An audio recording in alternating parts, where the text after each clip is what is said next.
Maintenant, c'est Thierry de Poulignac de Annecy qui va nous présenter son expérience avec la prothèse totale de hanche en ambulatoire. Mesdames, Messieurs, mes chers confrères, chers modérateurs, Monsieur le Président, donc c'est un honneur pour moi d'être parmi vous pour la première fois à l'Académie nationale de chirurgie. Je voulais en préambule remercier Jérôme Villeminot qui était donc leader en France sur les prothèses articulaires en ambulatoire et qui nous a emmenés dans son sillage. Donc, je suis chirurgien orthopédiste à Annecy, réalisant la chirurgie de la hanche et du genou, droite et gauche. Donc, l'ambulatoire, c'est quoi? En fait, l'ambulatoire, c'est la simplification et l'optimisation des soins, tout en conservant la sécurité des procédures et la qualité des résultats pour nos patients. Pour réaliser une prothèse totale de hanche, c'est une procédure chirurgicale qui est environ d'1 heure. Et la durée moyenne de séjour en France, en 2015, pour un tel acte, est de 6,81 jours, soit à peu près 163 heures. Donc pourquoi faire long, 163 heures, quand on peut faire court, 12 heures en ambulatoire? C'est peut-être pas si facile de faire simple et efficace. Alors je vais essayer de vous apporter quelques clés pour parvenir à optimiser les procédures. Alors quelles sont les clés? Notre objectif, le must, c'est l'ambulatoire. Et pour nous aider à ceci, on va avoir un programme de récupération rapide après chirurgie. Ce programme de récupération rapide après chirurgie va s'articuler sur différents intervenants. C'est une fusée à plusieurs étages. L'étage principal maintenant, effectivement, comme on vous l'a dit, c'est plus le chirurgien, c'est le patient. Pour mettre la fusée en route, il va falloir un binôme leader. Et il y a un couple chirurgien-anesthésiste qui est primordial si on veut faire de l'ambulatoire. Si vous avez, en tant que chirurgien, pas d'anesthésiste avec vous, ce n'est pas la peine d'essayer, c'est peine perdue. Ce binôme, en fait, va souvent maintenant, et toujours, et c'est essentiel, s'associer à l'infirmière, le kiné, qui vont être les représentants du paramédical. Et donc maintenant, je pense qu'il faut qu'on parle de trinôme. Sans consultation préopératoire, sans accompagnement d'éducation thérapeutique, ce n'est pas possible non plus de faire de la chirurgie ambulatoire pour des actes chirurgicaux majeurs. Et puis même, on va dire que c'est un travail d'équipe. Et on peut formaliser les choses avec une équipe qui va être, comme on l'a dit, pluridisciplinaire, médicale, paramédicale, administrative, avec également des patients qui peuvent faire partie de l'équipe. On parle de patients experts ou de patients ressources. Et on peut formaliser les choses au sein des établissements pour protocoliser avec des nouvelles instances médicales qui peuvent être un comité RAC ambulatoire, comme il y a des comités de Klein ou de Clude. Et puis le patient, lui, il n'est pas tout seul non plus. Il va être avec un accompagnant, un coach. Donc effectivement, ça peut être plus simplement, quand c'est possible, un conjoint, mais ça peut être aussi un membre de la famille, un ami qui va aider le patient dans ces procédures précoces. Donc il n'y a pas d'opposition entre la récupération rapide, la RAC, et l'ambulatoire. En pratique, il faut mettre en place un programme de récupération rapide qu'on peut dire aussi amélioré pour avoir une note qualitative pour tous les patients. Il n'y a que des avantages pour nos patients, il n'y a que des avantages pour nos équipes. Si la procédure permet une sortie à J0, on va parler de chirurgie ambulatoire. Si la procédure, pour une raison X ou Y, avec la sortie préconisée est à J1, J2, J3, on parle d'hospitalisation courte. Donc il ne faut pas opposer ces deux termes, RAC et ambulatoire. Alors les 3 facteurs pour l'ambulatoire, c'est tout d'abord le patient, c'est secondo donc l'acte technique, donc qui va concerner la chirurgie, l'anesthésie, l'analgésie, le paramédical. Il y a quelques petits changements, mais ils ne sont pas fondamentaux. Et puis il y a aussi tout le côté de votre structure, de l'établissement, pour l'organisation, le management, l'architecture, qui va vous aider à cette pratique en ambulatoire. Alors il y a une phase un petit peu donc, de sélection des patients qui vont être éligibles à ces procédures en ambulatoire. La sélection, elle commence le jour de la consultation chirurgicale. Ce n'est pas le soir même de l'intervention qu'on va dire « vous sortirez peut-être si vous êtes bien ». La sélection doit être faite dès la consultation préopératoire en chirurgie. Elle est ensuite validée par l'anesthésiste. Et puis, troisième intervenant, il faut que le patient ait compris et qu'il accepte cet acte en ambulatoire. Et effectivement, le patient, généralement, va l'accepter si vous êtes convaincant, si votre équipe est convaincue. Et donc, comme l'a dit Corinne Wons lors de la conférence de presse tout à l'heure, généralement, on n'a pas de patient qui refuse l'ambulatoire si c'est présenté de façon optimisée et positive. Alors, quels sont les critères d'éligibilité à l'ambulatoire ? En fait, ces critères, ils restent inchangés, on l'a bien vu. C'est le patient qui est en ambulatoire et ce n'est pas l'acte. Donc, avant, la chirurgie ambulatoire, ce n'était que pour des petits actes, un canot carpien, un ménisque. Maintenant, c'est aussi pour des actes majeurs, des prothèses articulaires, des colons viscérales. Et donc, les critères restent inchangés. Ils sont médicaux, chirurgicaux, psychosociaux, environnementaux. Ils vont évoluer avec le temps, mais ils ne sont pas impactés par le fait que ce soit de la chirurgie prothétique. Il y a une étude intéressante. Donc, dans cette démarche ambulatoire, on a une notion qualitative. Et cette notion qualitative amène une deuxième notion qui est l'optimisation médicale préopératoire. Il y a une étude donc, qui est sortie l'année dernière qui a étudié un petit peu le taux de complications ou de réadmission selon la durée d'hospitalisation des patients. Il a été montré que, notamment pour les prothèses de genoux, il n'y avait pas de différence entre ambulatoire et sortie J1. Il y avait une petite différence avec un taux augmenté de complications pour les prothèses de hanche.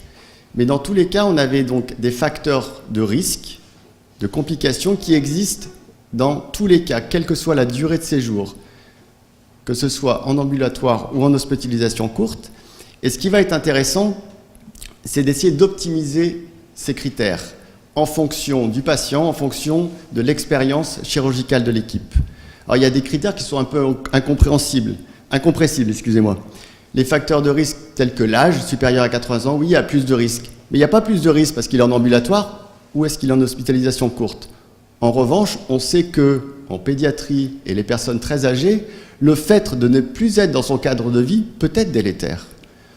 Le poids, facteur de risque, on peut effectivement peut-être optimiser pour le baisser. Maintenant, il est reconnu qu'on essaye de faire arrêter le tabac avant et après l'intervention. Et ensuite, chaque critère va être optimisé selon l'expérience de l'équipe. Il n'y a pas de règle. Ce qui est intéressant de voir à la fin, c'est qu'un des critères de complications et de réadmission, c'est l'hospitalisation de plus de 3 jours. Donc en fait, dans cette étude, si on est hospitalisé sur 3 jours, il y aura plus de complications et plus de taux de réadmission. Alors la technique chirurgicale n'est pas vraiment changée, on va simplement dire peut-être qu'elle est optimisée. D'un point de vue anesthésique, je parle pour la prothèse de hanche, mais on peut le dire aussi, je pense, pour la prothèse de genou, on peut pratiquer le type de chirurgie, d'anesthésie, aussi bien anesthésie générale que rachianesthésie. Durée d'intervention, on préconise une durée d'intervention de moins de 2 heures. Alors pour la voie d'abord de la hanche, qui est un sujet important, on va dire qu'on va essayer d'avoir le moins d'impact possible sur le patient. Donc on va privilégier effectivement une voie la moins invasive possible, en sachant que toutes les voies d'abord ont été décrites dans la littérature en ambulatoire. On va essayer donc de minimiser les douleurs et les pertes sanguines. Il va falloir avoir une voie d'abord qui optimise la proprioception puisque le patient va être levé à H+4 après l'intervention avec un appui complet. Et puis, on va essayer de choisir une technique qui va peut-être diminuer au mieux le risque de luxation parce que le patient il va rentrer chez lui le soir en voiture particulière avec son accompagnant et on va essayer de lui faire retrouver le plus rapidement possible une vie normale, ce qui peut donner un petit peu des fois des avantages pour ces arguments pour les voies antérieures. La technique de pose et les implants restent habituels, ils ne restent pas changés par le fait que le patient soit opéré en ambulatoire. Localement, je mets plus ou moins, c'est effectivement encore peut-être à démontrer, mais dans nos pratiques, nous utilisons donc l'infiltration d'anesthésiques locaux et l'instillation d'acide tranexamique. Autre habitude, parce qu'il y a encore beaucoup de chirurgiens qui laissent des drains, il ne faut pas mettre de drains. Pourquoi ? le taux de transfusion est diminué quand il y a des drains. Ça ne veut pas dire qu'il n'y aura jamais d'hématome, ça ne veut pas dire qu'il n'y aura jamais de transfusion, ça veut dire qu'il y en a moins, aussi bien pour les chirurgies primaires que les chirurgies de révision. Il est démontré dans la littérature qu'il ne faut pas mettre de drain. Ensuite, le contrôle radio avant sortie, il est important parce que vous allez avoir un patient qui va appuyer tout de suite, qui va rentrer chez lui. Donc c'est intéressant pour le chirurgien et ça tranquillise l'équipe d'avoir un contrôle radio avant la sortie, voire même un contrôle qui peut être fait par l'amplificateur de brillance en péropératoire pour les voies d'abord qui sont réalisées en décubitus dorsal. Alors que nous dit la littérature sur la prothèse totale de hanche en ambulatoire? Est-ce que c'est faisable? Alors en fait c'est faisable depuis longtemps. Première série publiée donc, aux USA par Berger en 2009, donc sur des cas opérés en 2007, donc maintenant il y a 10 ans. Et donc là, dans son titre, effectivement, il utilise déjà donc, des principes un peu nouveaux d'anesthésie et puis un protocole de réhabilitation précoce. Est-ce que c'est sécurisé d'opérer des patients en ambulatoire de prothèse totale de hanche? Donc sur une série de plus de 60 000 patients, opérés de 2005 à 2014, toujours aux USA, avec un taux donc, relativement faible, mais significatif, 420 donc, patients opérés en ambulatoire, contre 63 000 en hospitalisation conventionnelle. Il apparaît que les patients en ambulatoire qui ont été sélectionnés ont une tendance à être un peu plus jeunes, un peu plus des hommes et avoir moins de comorbidité que l'hospitalisation conventionnelle. Et en termes de complications, il n'y a pas de différence de complications, voire un taux de transfusion plus faible. Alors, en Europe, où en est-on? La première publication date de 2015 par une équipe hollandaise. Donc, ils ont sélectionné des patients opérés en 2014. Alors, ils avaient comme critère de sélection des patients ASA 1 ou 2, qui étaient volontaires pour l'ambulatoire, qui avaient un accompagnant à domicile pour le premier jour, et ils avaient comme critère d'exclusion les antécédents de pathologie cardiovasculaire ou de diabète. Donc les patients âgés de 63 ans en moyenne. Donc tous les patients ont bénéficié d'un protocole de récupération rapide, utilisation donc d'une voie d'abord antérieure, durée d'intervention moyenne de 66 minutes, tous sous rachis. Voilà, pas de drain et un appui complet immédiat. Les critères de sortie, donc on marche 30 mètres, on peut béquiller, on peut s'habiller, EVA contrôlé, pansement propre. Donc sur cette série de 27 patients, 24 sont sortis et 3 ne sont pas sortis pour des raisons de nausée ou vomissement. Ils sont sortis à J1 et un patient a été réadmis donc à J11 pour un écoulement séreux non spécifique à l'ambulatoire. Donc en conclusion, pour eux, le protocole RAC avec une voie d'abord permettait donc de réaliser des PTH en ambulatoire avec des résultats satisfaisants à 3 mois sans complications ou réadmission spécifique. Une dernière série qui est une revue de la littérature d'à peu près 80 000 patients sur 17 articles. Donc pas d'augmentation de complications périopératoires ou de réadmission. Âge un peu plus jeune pour les prothèses de hanche que les prothèses de genoux. 4 études comparatives qui notent pas de différence entre l'ambulatoire et le conventionnel. Et 3 études aussi qui montrent un bénéfice financier pour ce type de prise en charge. Alors les chiffres en France, en 2012, donc en septembre, a été réalisée la première prothèse totale de hanche en ambulatoire, donc quelques mois après la première prothèse totale de genou réalisée donc en mai. 2014, donc les instances un petit peu en retard, donc en mars 2014, fin des bornes basses pour les niveaux 1. Et donc on a les chiffres de 2015 qui montrent donc un peu plus de 572 prothèses totales de hanche sur plus de 100 000 réalisées par an, donc un taux de 0,50%. Donc dans les équipes mettant en place ces procédures les plus expérimentées, on était à peu près à 25%. Premier trimestre, 2 premiers trimestres, donc 2016, on voit que le taux augmente significativement puisqu'on est déjà à 0,75%. On atteint voilà, à peu près un tiers dans les équipes les plus avancées. Et puis maintenant, on arrive, comme pour le genou, à avoir des taux qui sont supérieurs à 50%. Donc, ce sont des procédures qui deviennent la référence. Donc, en résumé, la prothèse de hanche, tout comme la prothèse de genou en ambulatoire, c'est un investissement de tous, mais c'est un bénéfice de chacun aussi bien le patient que le travail en équipe, que notre système de santé qui fait des économies. Donc je vous remercie pour votre attention. Et comme c'est un travail d'équipe et qu'il faut éduquer tout le monde et il faut répéter les choses, je vous remets une petite couche pour le congrès de l'année prochaine. Je vous remercie. Merci Thierry. Je vais poser une première question parce que c'est un débat à la mode, assez clivant d'ailleurs et qui en agace pas mal, sur la voie d'abord. Il y a beaucoup de gens qui disent qu'il y a une voie d'abord qui est supérieure aux autres et qu'il faut absolument faire ça pour faire de l'ambulatoire et c'est ça la récupération rapide. Alors moi j'ai dit dans le genou que la chirurgie ça changeait pas grand chose parce que j'ai la chance dans le genou de ne pas être confronté à ce débat de la voie d'abord. Par contre au niveau de la hanche ce débat est quand même assez prégnant en ce moment. T'as montré que tout était accessible, toutes les voies d'abord sont accessibles à l'ambulatoire. Ton avis à toi sur la voie d'abord, est-ce qu'on peut faire tout ou est-ce qu'il y en a quand même une qui est mieux? Donc première réponse en regardant la littérature, effectivement toutes les voies d'abord ont été décrites pour faire de la chirurgie ambulatoire. Il y a des centres aux États-Unis qui ont fait des grosses séries avec des voies postérieures. Ensuite, mon expérience personnelle, si on veut remplir... donc je fais de la prothèse de hanche, je fais de la prothèse de genou.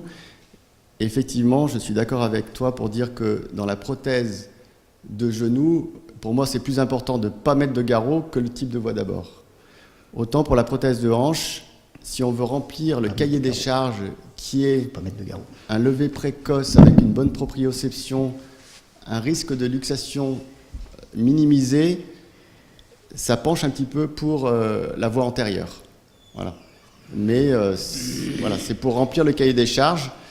Après, donc le patient il va rentrer effectivement en voiture, même si elle est basse, c'est une voiture de sport, voie antérieure, il n'y a pas de souci. Et comme on a envie aussi de démédicaliser nos patients pour effectivement qu'ils soient le moins impactés possible, et une voie antérieure, il n'y a pas de manœuvre contre-indiquée, il n'y a pas de rehausseur, il n'y a pas de coussin entre les jambes, il n'y a rien du tout. Donc voilà, c'est dans mon expérience. Est-ce que finalement, pour simplifier le débat, on peut dire que il ne faut pas vouloir changer sa voie d'abord pour passer à l'ambulatoire, c'est-à-dire que si on a l'habitude de faire de la voie postérieure, il vaut mieux continuer à faire de la voie postérieure plutôt, et que le message c'est d'avoir une technique maîtrisée plus que quelque chose qui se veut plus innovant. Oui, on l'a bien vu, pour l'ambulatoire il faut beaucoup de critères tout au long du parcours du patient. Si on veut remplir tous les critères du pré-op au post-op et tout, il faut mieux avoir une technique chirurgicale maîtrisée et ne pas changer. Et éventuellement, on peut changer, mais plus tard. Mais il ne faut pas tout changer en même temps. Je pense qu'effectivement, ça devient trop délicat.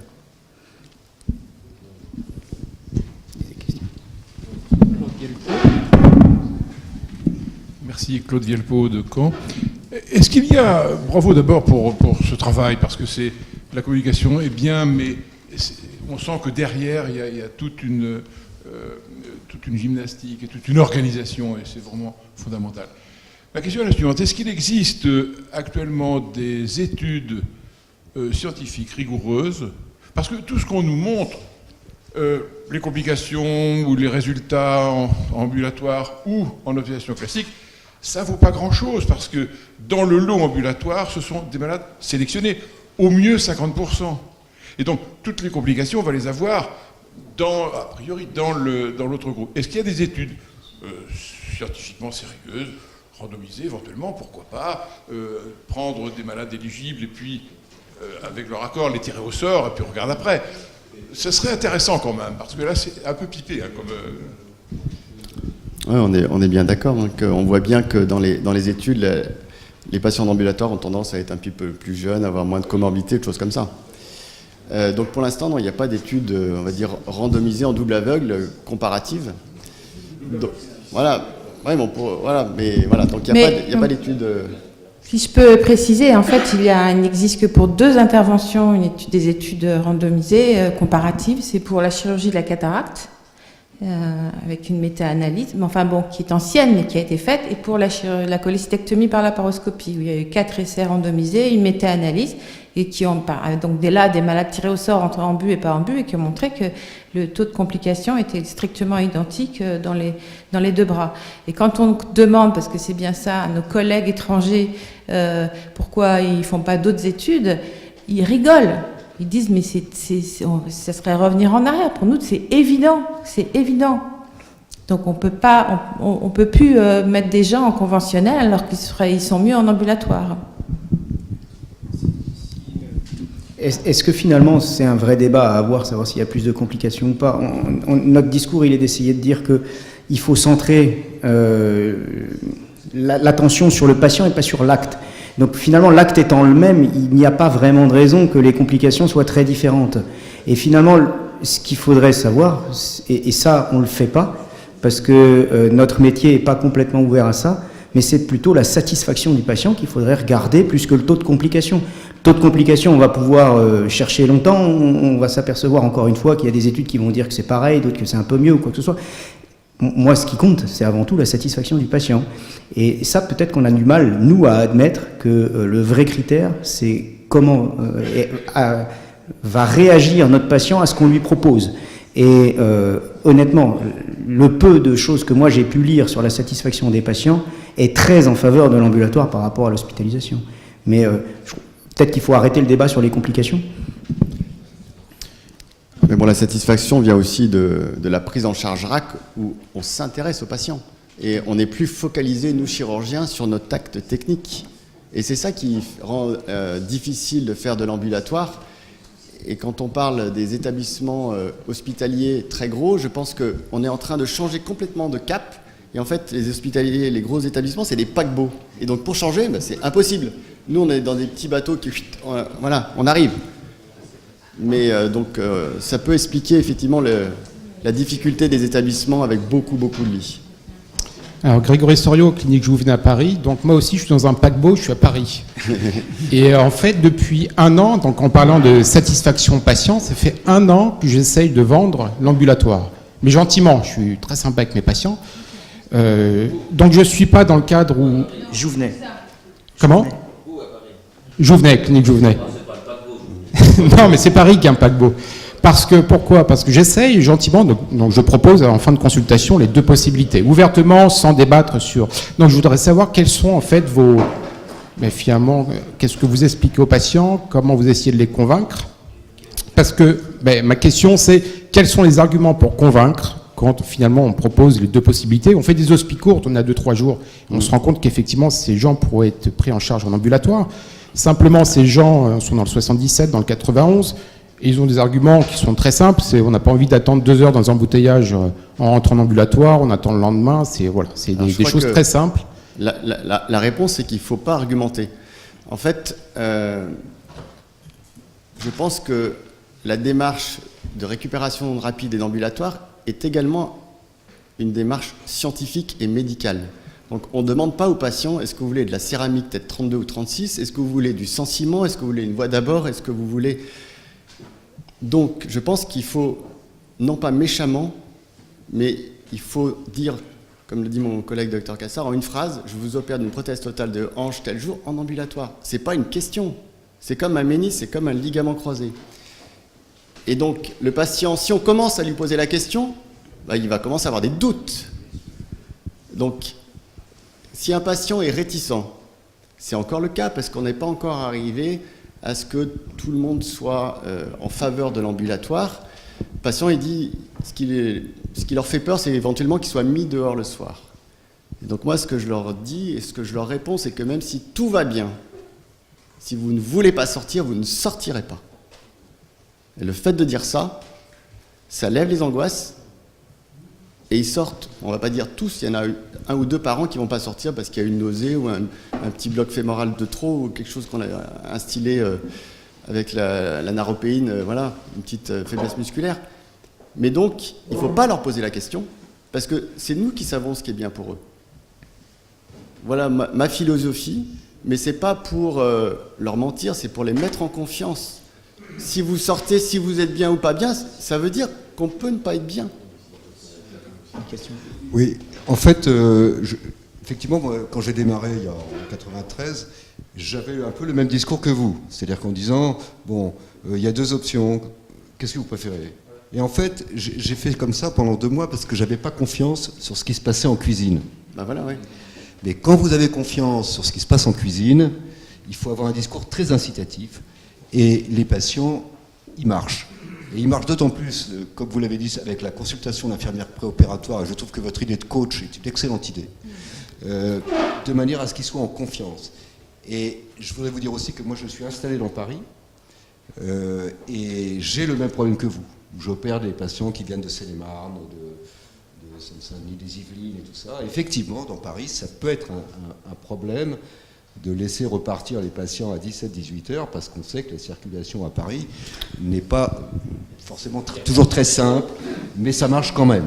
Ça marche quand même. À partir du moment où ils sont bien formatés, ça marche. Ouais, à Annecy, il y a de la neige, hein, donc il n'y a pas de... Non, mais voilà.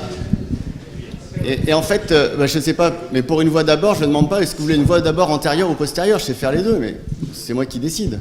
Après, je lui explique, mais voilà. Ne vous avez pas dit quel est votre taux personnel d'arthroplastie en ambulatoire par rapport à l'ensemble des arthroplaties de hanche que vous faites? Pas du tout.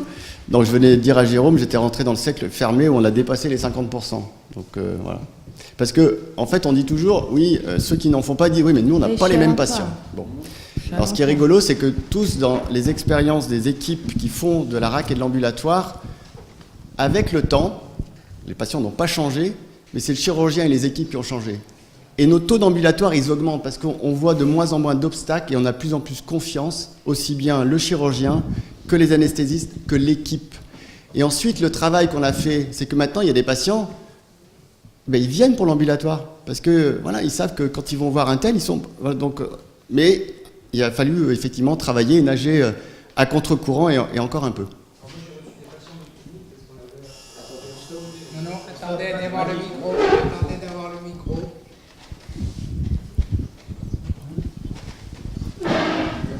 Ce que je veux dire simplement, c'est que tout le monde n'est pas prêt à ça. J'ai reçu des patients, j'ai opéré des patients à qui on avait imposé l'ambulatoire ailleurs. Alors, on est en terrain concurrentiel, hautement concurrentiel à Paris. Oui. Tout le monde n'est pas prêt, en fait. Tout le monde n'est pas prêt, mais je pense qu'il ne faut pas faire comme en politique, il faut avoir des convictions. Et je préfère... Donc, moi, le patient qui me dit... Le patient qui me dit, par exemple, je veux pas aller en centre de... J'aimerais aller en centre de rééducation, alors qu'il n'y a pas de raison, il n'est pas seul et tout. Donc je lui dis, mais il n'y a pas de souci, et il faut que votre conviction, votre motivation, vous la trouviez en vous-même, pas dans le centre. Moi, je dis, donc vous n'avez pas la bonne motivation. Et si vous voulez vraiment aller en centre, moi j'ai une solution pour vous, parce qu'il y a plein d'autres collègues qui vont vous opérer, qui vont vous envoyer en centre, ils vont aller cocher une case, plutôt que vous occupiez de vous. Peut-être que je vais en perdre un, mais on va en gagner 9 autres. Donc je suis intransigeant. Moi, je voulais juste faire une petite information. Vous savez qu'il existe l'Association internationale de chirurgie ambulatoire où je représente la France et où depuis 6 ans, on était vraiment considérés comme le dernier de la classe, on est mal considérés, ridiculisés, méprisés, et que là, c'est pas parce qu'on a dépassé les 50% récemment qu'on est un peu mieux vu, mais c'est parce qu'avec ces interventions lourdes en chirurgie ambulatoire qui sont effectuées comme les prothèses, les sleeves, les appendicectomies et tout, ils regardent et ils sont assez impressionnés par la qualité des travaux. Et on voit que c'est vrai qu'on se lance plus presque dans les interventions lourdes que dans les interventions moins lourdes, mais je pense que c'est parce que on se retrouve toujours dans des petits comités et parce que pour l'instant l'organisation et l'agencement architectural n'a pas suivi et que les institutions ne nous ont pas donné les moyens pour ça. Il faudrait que ça soit compris.